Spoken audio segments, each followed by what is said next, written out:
Jadi kita akan masuk di video berkaitan dengan materi ekosistem ya. Jadi materi ekosistem ini masuk ke kurikulum Merdeka di kelas 7 semester 2 atau di kelas 10 semester 2 juga ya untuk yang SMA.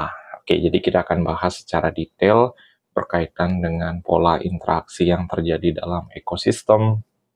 Kemudian bagian-bagian dari ekosistem, jari-jaring makanan, rantai makanan, piramida makanan, beserta pembahasan dan latihan soal berkaitan dengan ekosistem. Jadi jangan lupa like, share, dan subscribe channel Doni Smart Chemistry ya. Next, kita akan bahas yaitu satuan-satuan dalam ekosistem. Nah, jadi satuan-satuan dalam ekosistem ini dari unit yang terkecil yaitu adalah individu ya. Jadi individu berasal dari bahasa Latin yaitu individuum yang berarti tidak dapat dibagi lagi.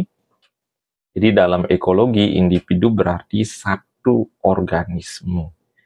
Satu organisme yang mendiami habitat tertentu. Misalnya seperti di gambar ada seekor orangutan, seekor monyet, seekor semut. Itu merupakan satu organisme yang sering disebut dengan individu. Kemudian yang berikutnya itu ada istilah populasi. Jadi populasi merupakan sejumlah individu yang sejenis. Ingat ya, sejumlah individu yang sejenis yang menetap di suatu daerah pada waktu tertentu. Kapan sih individu itu dikatakan sejenis?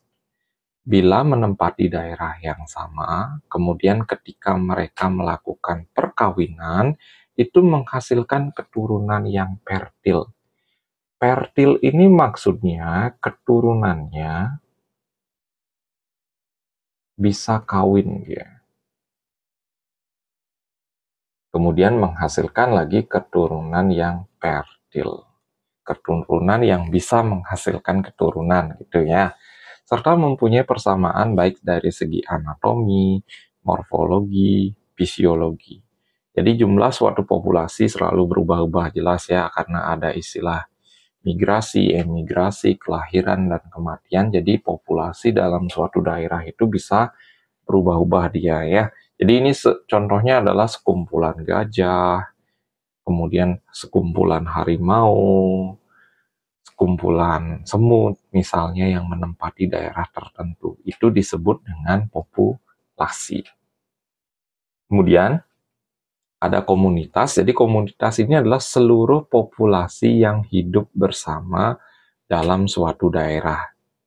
Nah, jadi ini agak mirip dengan ekosistem ya, tapi kalau ekosistem nanti kita akan bahas itu sudah ada pengaruh abiotiknya. Tapi kalau komunitas itu masih komponen biotiknya aja, tapi merupakan kumpulan populasi-populasi yang berbeda. Contohnya populasi rumput, di rumput itu pasti ada serangganya, ada rusanya, dan harimaunya. Jadi kumpulan rumput, serangga, rusa, dan harimau dalam suatu tempat itu disebut dengan komunitas ya. Kemudian ekosistem. Nah, jadi ekosistem ini adalah interaksi antara anggota komunitas dengan benda tak hidup. Jadi di sini hubungan timbal balik ya bisa dibilang antara komponen biotik sama abiotik. Nah, jadi di sini sudah ada pengaruh abiotiknya dia. Jadi terdapat dua macam yaitu ada ekosistem alami dan ekosistem buatan. Ya, jadi ekosistem alami itu ya terbentuknya secara alami dia. Jadi contohnya sungai, laut itu termasuk ke dalam ekosistem danau juga ya. Jadi itu termasuk ekosistem yang terbentuk secara alami. Kalau ekosistem buatan itu terbentuk karena aktivitas manusia, misalnya waduk, sawah, itu termasuk sekali lagi ekosistem buatan dia. Next. Kemudian yang terakhir adalah biosfer. Jadi biosfer ini merupakan kumpulan ekosistem yang terdapat di bumi. Nah, jadi biosfer ini seperti berbagai jenis ekosistem yang ada di bumi itu yang menjadi satu kesatuan dia. Jadi biosfer merupakan lapisan permukaan bumi dan atmosfer yang dihuni oleh seluruh makhluk hidup. Nah, jadi jenis-jenis biosfer itu dimulai dari yang terdekat dengan garis khatulistiwa, kemudian sampai ke daerah kutub ya. Jadi ada tundra, taiga, hutan hujan tropis, savana, gurun. Itu merupakan bagian-bagian dari biosfer ya, yang menjadi satu utuh untuk membentuk bumi dia. Oke, next ya. Nah, tadi kita membahas ada komponen biotik dan abiotik. Jadi di sini komponen abiotik itu sekali lagi komponen bukan makhluk hidup ya. Komponen bukan makhluk hidup.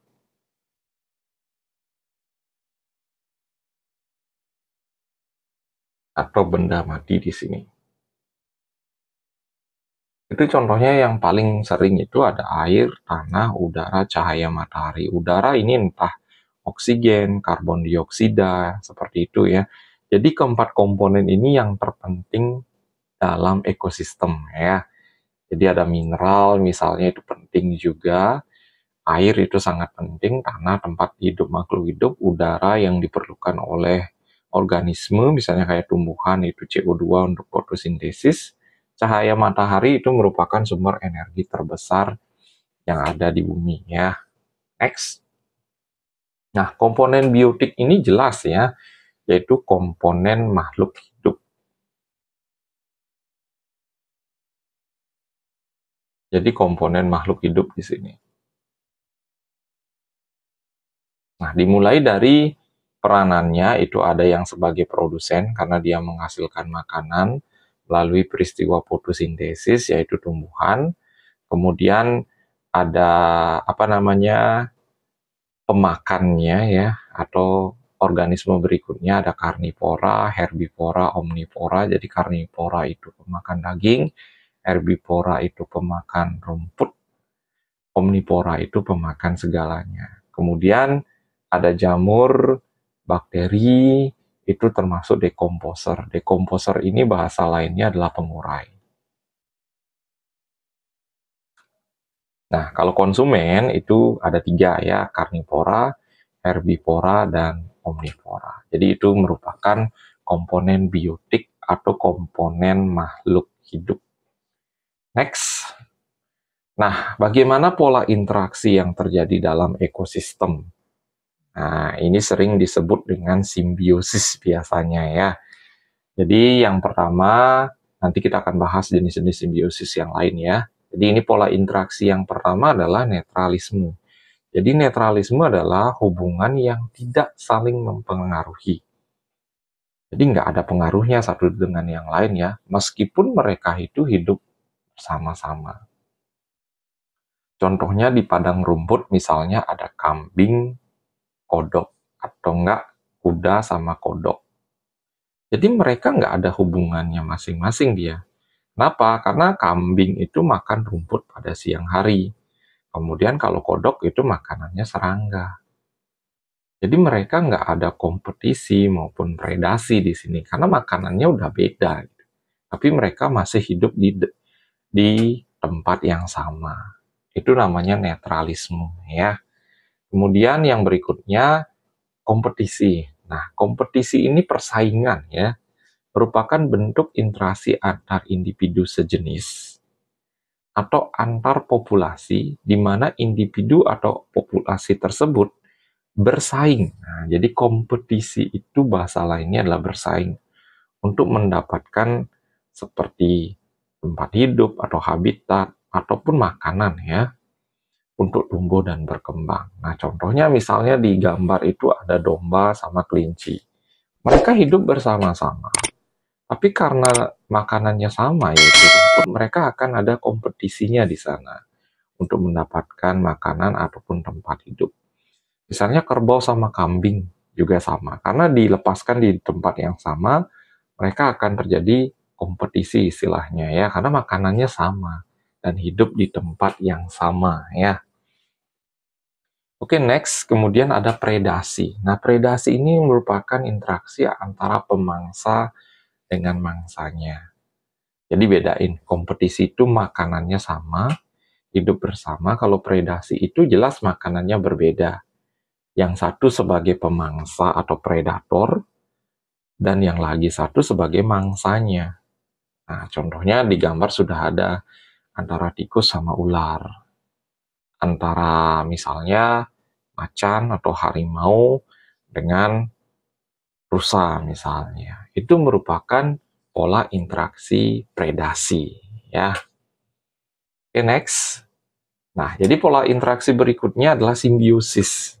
Jadi simbiosis ini hubungan antara satu makhluk hidup dengan makhluk hidup yang lain, di mana ada salah satu komponen yang diuntungkan atau dirugikan, atau bahkan tidak mendapat keuntungan atau kerugian. Ya. Oke, jadi yang pertama adalah parasitisme. Jadi parasitisme merupakan hubungan antar dua organisme yang berbeda jenis, di mana salah satu pihak mendapat keuntungan. Perhatikan ya. Jadi satu untung, pihak yang lain merasa dirugikan. Itu contohnya ini putri malu ya.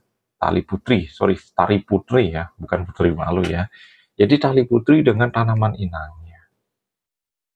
Kutu dengan manusia. Benalu misalnya dengan mangga.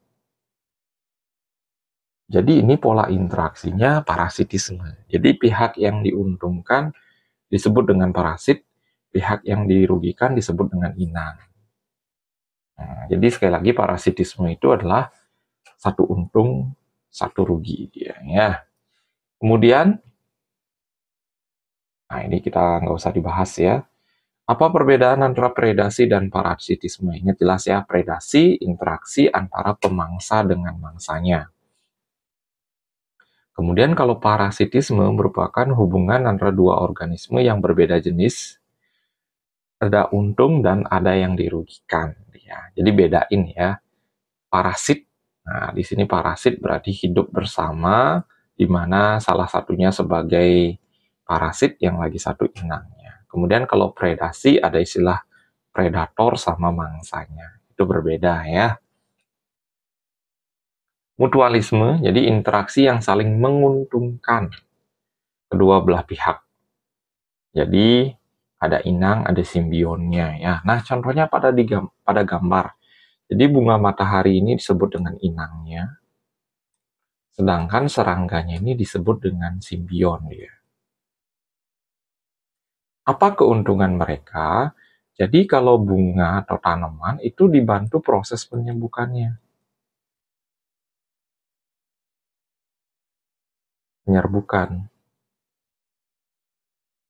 Sedangkan kalau serangganya itu mendapatkan nektar atau madunya. Contoh yang lain misalnya kerbau dengan burung jalak. Jadi burung jalak ini hinggap di punggung kerbau untuk mencari kutu. Kerbaunya otomatis kehilangan kutu yang ada di kulitnya. Jadi itu merupakan pola interaksi mutualisme, sama-sama diuntungkan dia ya. Next, komensalisme. Jadi interaksi ini hanya menguntungkan salah satu pihak, sedangkan pihak yang lain tidak diuntungkan maupun dirugikan. Nah, ini contohnya adalah ikan remora sama hiu. Ikan Nemo ya, ikan Nemo dengan anemon laut. Jadi ikan Nemo ini bisa bersembunyi di tumbuhan-tumbuhan laut itu ya, bukan tumbuhan, hewan sebenarnya ya, anemon itu, sehingga tidak bisa dicari oleh mangsanya. Sedangkan anemon ini tidak merasa dirugikan dengan hadirnya si ikan Nemo itu ya. Kemudian pola interaksi yang terakhir adalah amensalisme. Jadi amensalisme atau antibiosis ya, adalah interaksi organisme di mana salah satu organisme menghambat pertumbuhan organisme lain. Jadi bedain gini ya sama parasit. Kalau ini dia menghasilkan zat tertentu di mana zat tertentu itu tidak sengaja dia lepas, sehingga zat ini menyebabkan organisme yang lain ini tidak berkembang dia. Nah, contohnya pohon walnut, nah, ini digambar ya, dengan tumbuhan sekitarnya. Jadi pohon walnut ini menghasilkan zat alilopati dan menyebarkannya ke ekosistem padang rumput sehingga tumbuhan di sekitarnya tidak dapat hidup. Ya. Jadi seperti itu deh ya. Jadi dia menghasilkan zat tertentu yang menghambat organisme lain untuk berkembang. Itu namanya amensalisme. Ya, jadi itu pola-pola interaksi yang pertama netralisme, ada kompetisi, ada predasi, kemudian ada simbiosis, itu ada komensalisme, mutualisme, parasitisme, dan amensalisme. Ya, oke, jadi kita akan lanjut bahas berkaitan dengan saling ketergantungan di antara komponen biotik. Jadi yang pertama itu adalah rantai makanan. Jadi rantai makanan ini adalah proses perpindahan energi melalui peristiwa makan dan dimakan yang membentuk rangkaian tertentu yang disebut dengan rantai makanan. Nah, ingat ya. Jadi kita udah bahas dari komponen biotik itu ada 3 peran dia. Jadi ada mulai dari produsen, itu organisme yang menghasilkan makanan ya melalui proses fotosintesis. Nah, jadi yang mana produsen? Jadi ini. Jadi di sini ada produsennya. Itu ada tanaman, kemudian ini mungkin fitoplankton ya. Kemudian ada konsumen. Jadi konsumen itu yang memakan produsen. Konsumen ada 3 peranan dia. Ada herbivora, ada karnivora, dan omnivora. Nah, tadi udah kita bahas ya. Jadi herbivora ini organisme yang memakan produsen. Jadi di sini yang jelas ini merupakan herbivora dia. Kemudian ke atas ini karena udah makanannya itu berupa daging, itu sudah masuk ke dalam karnivora. Seperti itu ya. Jadi itu rantai makanan. Kemudian kok tidak ada yang namanya dekomposer? Nah, di sini belum terlihat dekomposernya. Dekomposer ini yang menguraikan organisme-organisme baik itu produsen, konsumen, baik itu herbivora maupun karnivora yang sudah mati. Itu diuraikan menjadi unsur-unsur yang lebih sederhana, itu dikembalikan ke entah itu tanah maupun air nantinya kalau itu organisme air ya. Next. Kemudian jaring-jaring makanan. Nah, ini jelas. Jaring-jaring makanan ini merupakan hubungan ya. Jadi hubungan dari rantai makanan dia. Nah, ini di alam yang sangat luas ini jaring-jaring makanan satu dengan jaring-jaring makanan yang lain saling terkait membentuk jaring-jaring kehidupan. Nah, ini jaring-jaring makanan semuanya ini. Ini tuh merupakan gabungan dari berbagai rantai makanan. Nah, misalnya rantai makanan yang pertama, ini ada tumbuhan, ada kelinci, ada anjing hutan. Kemudian ada tumbuhan, ada kelinci, ada burung elang. Kemudian ada tumbuhan, mencit ataupun tikus nanti dimakan oleh anjing hutan. Jadi ini tuh kalau dipecah itu akan menjadi banyak rantai makanan ya. Jadi rantai makanan yang satu dengan yang lain saling terhubung itu akan membentuk yang namanya jaring-jaring makanan. Oke, next berikutnya. Ini sudah tadi ya, ini untuk yang di perairan ya. Nah, kemudian ada piramida makanan. Jadi piramida makanan merupakan gambaran piramid yang menunjukkan perbandingan antara produsen, konsumen 1, konsumen 2, sampai konsumen puncak. Nah, ini sering disebut dengan tingkat tropik. Jadi tingkat tropik pertama itu dihuni oleh produsen, tingkat tropik kedua itu dihuni oleh konsumen pertama. Konsumen pertama ini perannya biasanya herbivora ya. Kemudian tingkat tropik ketiga dan keempat itu sudah dihuni oleh konsumen kedua dan konsumen ketiga. Yang kecenderungan di sini biasanya dihuni oleh karnivora. Oke ya. Oke, jadi sekian penjelasan berkaitan. Ini penjelasan dasar ya. Jadi sebelum masuk ke hal yang lebih kompleks lagi, khususnya untuk yang SMA ya. Jadi materi yang Kak sampaikan barusan ini sebagai dasar untuk mau masuk ke SMA ataupun materi komplit untuk anak-anak kelas 7 SMP ya. Nah, kita akan bahas lebih detail lagi berkaitan dengan ekosistem di latihan soal ya. Jadi kita akan bahas detail lagi. Soal yang pertama, komponen abiotik. Nah, jadi jelas abiotik ini bukan makhluk hidup ya. Bukan makhluk hidup atau benda mati. Pada ekosistem yang tampak dalam gambar adalah padi, udah jelas bukan ya. Air, lumpur, udahlah gulma. Gulma ini bukan gulma, ini sejenis parasit ya. Ataupun sejenis tanaman yang menyebabkan tanaman lain itu mati atau nggak berkembang. Kemudian di sini ada padi lagi, jelas bukan. Jadi jawabannya udara, tanah, cahaya, mineral. Mineral ini yang terdapat mungkin dalam tanah ataupun dalam air ya. Jadi jawabannya adalah yang B. Next, soal berikutnya. Makhluk hidup dan faktor abiotik pada suatu lingkungan adalah satu kesatuan yang merupakan pengertian dari, nah di sini ada komponen biotiknya, ada komponen abiotiknya, itu mengadakan interaksi, itu sering disebut dengan ekosistem ya.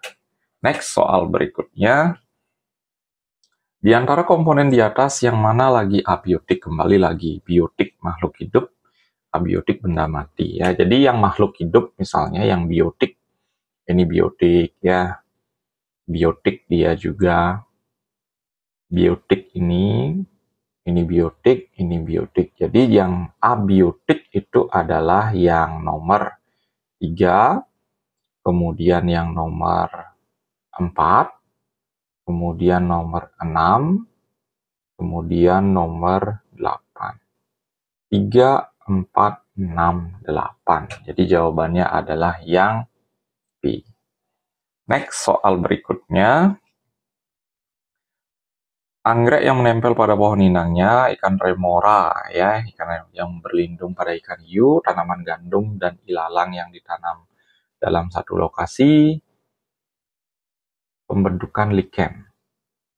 Yang mana termasuk simbiosis mutualisme.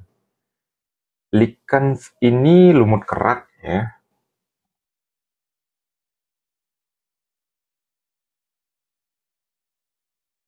Nah, jadi yang mana termasuk simbiosis mutualisme? Anggrek yang menempel pada pohon inangnya, jadi pohon inangnya ini nggak merasa dirugikan, tapi anggreknya mendapat nutrisinya ya. Jadi ini komensalisme. Kemudian ikan remora ini juga sama komensalisme. Ya, tadi kita udah sempat bahas. Tanaman gandum dan ilalang yang ditanam dalam satu lokasi. Ini kecenderungan ke arah gini ya, apa namanya, amensalisme nih. Karena adanya tanaman ilalang ini menyebabkan tanaman gandum itu terhambat pertumbuhannya.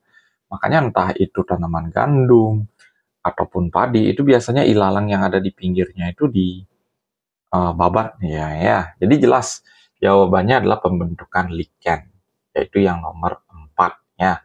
Kenapa? Jadi kalau nggak salah pembentukan lichen ini atau lumut kerak ini merupakan hasil simbiosis antara jamur dengan ganggang ya. Jamurnya mendapat makanan, ganggangnya bisa mendapatkan nutrisi dari jamurnya dia. Seperti itu ya. Jadi jawabannya adalah yang C. Next, soal berikutnya. Dari komponen tersebut dapat disusun suatu mata rantai makanan dengan urutan. Nah, ini ingat tadi sudah sempat kita bahas ya. yaitu fitoplankton. Kemudian herbivora, ada nggak pilihan 4, 2, 1? Nah, nggak ada ya. Oke, 4, 2, 1, kemudian dia mati, 3, baru menjadi 5. Berarti kita startnya dari 5, karena zat-zat organik ini dimanfaatkan oleh fitoplankton ya. Jadi 5, 4, kemudian 2, 1, 3. Nanti kembali lagi ke 5 dia ya. Jadi jawabannya adalah yang B. Next, soal berikutnya. Pada rantai makanan di atas, manakah yang berperan sebagai konsumen tingkat pertama? Jadi konsumen tingkat pertama, ingat, yang memakan produsen. Biasanya konsumen tingkat pertama ini adalah herbivora biasanya. Jadi jelas di sini ada tikus yang memakan padi, kemudian ada burung. Ya, jadi jawabannya adalah yang C soal ini. Next, soal berikutnya. Pada suatu ekosistem yang merupakan rantai makanan jenis detritivore. Nah, detritivore ini bahasa lainnya adalah pemakan bangkai.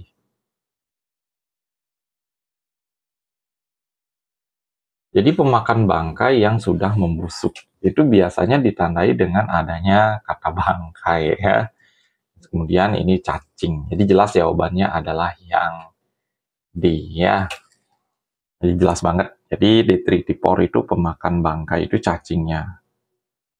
Ya. Oke, next soal berikutnya. Berdasarkan gambar di atas merupakan jenis interaksi. Nah, ini jelas banget. Jadi ada predator sama mangsanya. Itu jenis dari predasi.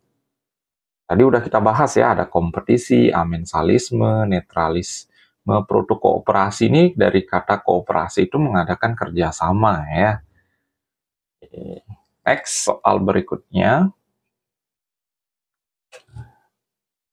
Ya, hama tanaman yang dapat diberantas karena tidak mempengaruhi keadaan hewan lain pada ekosistem ini adalah yang tidak mempengaruhi ekosistem ya. Kita cek dulu.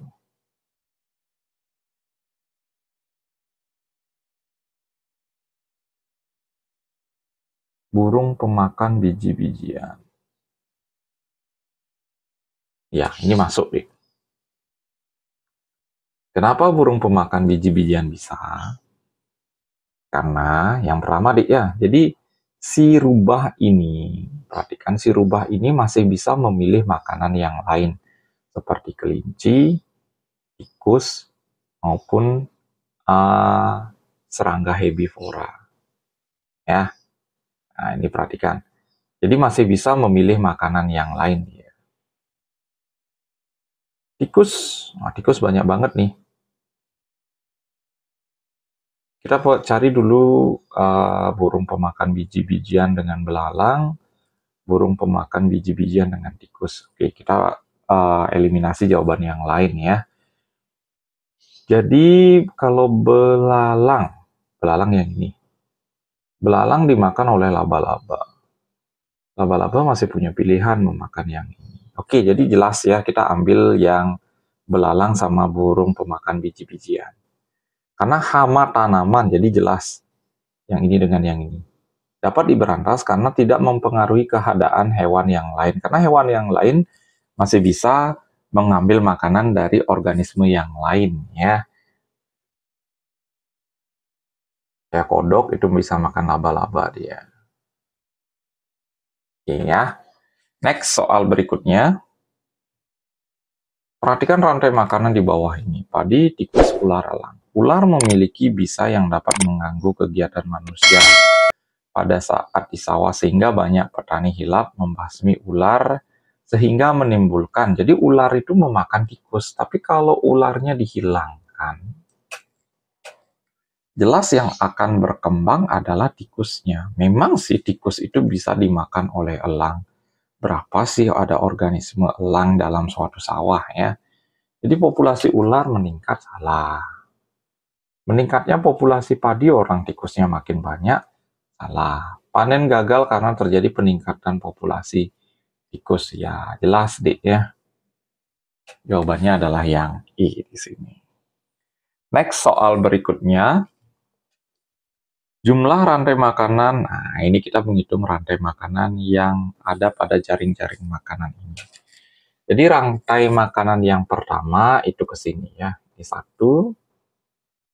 Nah, ini dari tumbuhan rusak kutub, beruang kutub ini 2. Kemudian tumbuhan kelinci kutub dengan beruang kutub ini 3. Kemudian tumbuhan rusak kutub sama rubah kutub ini 4. Kemudian tumbuhan kelinci kutub, rubah kutub ini 5. Berarti totalnya ada 5 rantai makanan di jaring-jaring makanan itu ya. Jadi jawabannya adalah yang C di sini. Next, soal berikutnya. Berikut ini perpindahan energi yang benar. Nah, kalau kita berbicara energi, itu sumber energi terbesar itu ada pada matahari. Jadi jelas, kita memilih objektif yang ada mataharinya. Yang memanfaatkan matahari secara langsung itu adalah produsen yang digunakan dalam proses fotosintesis. Jadi jawabannya adalah yang A di sini ya. Next, soal berikutnya. Gambar tersebut menunjukkan hubungan simbiosis. Nah, ini ada jalak sama kerbau. Tadi kita udah bahas ya. Jalaknya mendapatkan kutu, kerbaunya hilang kutunya. Berarti di sini ada interaksi yang saling diuntungkan. Itu namanya mutualisme. Oke, next, soal berikutnya. Jika kodok diburu manusia sampai habis, maka individu yang terancam punah adalah, nah ini kodok. Kodok secara langsung itu dimakan oleh bangau. Bangau ini nggak ada pilihan, dia nggak bisa makan ikan besar, nggak bisa makan ikan kecil. Satu-satunya makanannya itu adalah kodok. Beda halnya kalau bebek. Bebek masih bisa makan udang, masih bisa makan ikan kecil, masih bisa juga makan ikan besar. Jadi yang terancam punah di sini adalah si bangau ya. Jadi jawabannya adalah D. Karena dia nggak ada pilihan makanan yang lain.